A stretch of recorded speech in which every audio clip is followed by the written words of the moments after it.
疫情期间，网络上很多防疫讯息四处流传，但到底什么是真，什么是假？虽然卫福部网站上也设有澄清专区，但针对长者比较不会使用电脑，因此中嘉宽频、双子星三冠网有线电视特别结合医院的健康促进讲座，深入社区，教导长辈如何判断讯息的真伪。医院的护理师说的，对呀，那就很相信他，就会很相信他。然后他好像你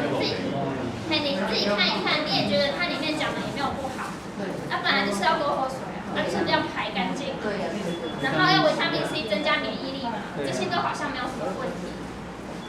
然后后面还跟大家讲说，欢迎大家转传分享，然后为防疫加油，还跟大家鼓励，对不对？这个是假讯息，根本没有他们院内的护理师出来讲话。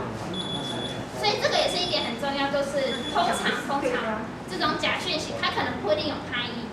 可是他会以一些知名人士、专业人士来跟大家讲，是谁讲的，然后希望你可以相信他。以我们社区的居民属性，他们常常会跟我询问一些网络传过来的赖的讯息啊、脸书的讯息啊，我觉得我每一个讯息都要去那边帮他们辩证之后再跟他们做分享，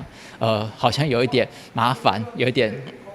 就是不够及时啊，所以想说透过今天这样子的一个活动，因为刚好中嘉媒体对于媒体是最清楚的，他们的讯息啊、资讯或者他们的教学一定是最正确。网络消息吼，这真假真侪啦，无法度让迄个判断，所以上重要，有若是咱家己爱去追踪，看这个消息的来源。安尼才会当确定这个消息的真啊假。一看到新闻，有时候就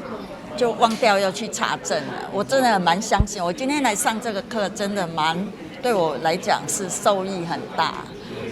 就是一定要去查证，不要乱相信。另外，针对网络流传有关健康讯息，例如耳朵有折痕就是心肌梗塞，或者每天一杯红酒对心血管疾病有所帮助等。现场也邀请成大医院家庭医学科的医师陈全玉为长辈一一解惑。耳垂这个有折痕是不是就是心肌梗塞的征兆？这个目前来讲还没有一个完整的医学根据。那很多这个可能是根据一些小研究观察性的那种观察性的，其实都不是因果关系啊所以不能讲有 A 就有 B 这样的情形。那像喝红酒，那这个其实来讲，我们不鼓励去用喝红酒来救心中其实顾心脏其实有很多方法，饮食啦、运动那都是很好，包括有些药物都可以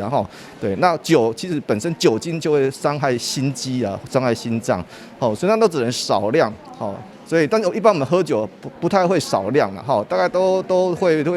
过量为了让社区长辈可以融入课程，主办单位会中穿插有奖征答与互动，以寓教于乐的方式，希望大家对讯息的真伪判断能够多一份的认识。记者林根台南报道。